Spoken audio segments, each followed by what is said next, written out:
Brilliance Audio presents The Prince Kidnaps a Bride by Christina Dodd, performed by Heather Wilds.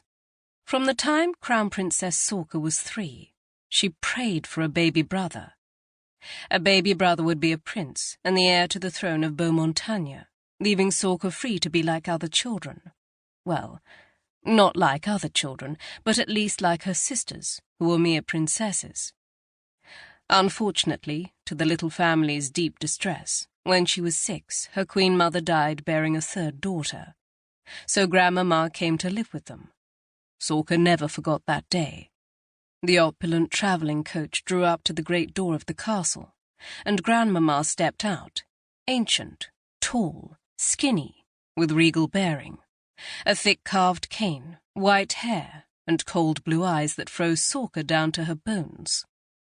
From that moment, Sorcha grew up under the direct glare of Grandmama's critical gaze. Of course, Grandmama also made sure that Princess Clarice and Princess Amy were supervised to within an inch of their lives. No one could accuse Grandmama of shirking her duties, but it was Sorcha who occupied most of her time and attention. Grandmama approved Sorcha's tutors and made sure that Sorcha was taught everything a crown princess should know: language, mathematics, logic, history, music, sketching, philosophy, and dance. She made sure that the elderly Archbishop of the Church of Beaumontagne visited every Sunday, rain, snow, or shine, to teach the princesses their religion, and when he left, Grandmama personally drilled Sorcha on her catechism. She instructed her in geography, showing her maps and demanding she know rivers, mountains, and seas. Somehow Grandmama managed to make tiny Beaumontagne, perched on the spine of the Pyrenees between Spain and France, sound like a centre of culture and learning. In fact, the most important country in Europe. In a private weekly session, Grandmama taught Sorcha the art of governing, posing intricate crises that would face a queen, and demanding Sorcha unravel the problem. Grandmama made Sorcha argue law, taking either side as Grandmama required, and with Grandmama as her opponent. And Grandmama never let an occasion pass without reminding Sorcha that the Crown Princess, and the Crown Princess alone, was responsible for the continuation of the Beaumontagnan royal line. From Sorcha, Grandmama demanded perfection, which was why, at the age of 25, Sorcha found living in a convent on a tiny rocky barren island off the isolated coast of Scotland a freedom she cherished. Her duties were simple. She prayed. She read. She gardened. She wore a brown habit. To differentiate her from a novice, she wore no headdress, and because she was a princess of Beaumontagne, the silver cross of her church hung on a chain around her neck.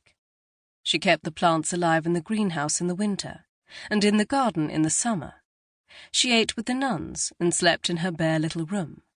And after so many years of listening to Grandmama's voice nagging on and on, she cherished the silence.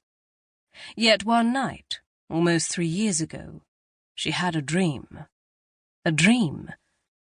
No, it had been more than a dream. It had been a vision of unremitting darkness and empty years. The air was foul. The indifferent stones closed in around her. No voice disturbed the silence. No hand reached out to bind her wounds or cure her pain. The bones of rats were her bed, and the long drape of cobwebs her blanket. She was buried alive, and she didn't care. Somewhere close, water seeped into a pool, and the slow drip which had once driven her mad now contributed to her indifference. Her world was sorrow and loneliness. She was dying, and she welcomed the end of desolation, of grief, of anguish. Her fingertips touched the skeletal hand of death. Sorcha woke with a start and a horrified gasp. The cross she wore around her neck seared her chest. She wrenched it from beneath her nightgown, and in the darkness of her cell the silver gleamed like a blue coal.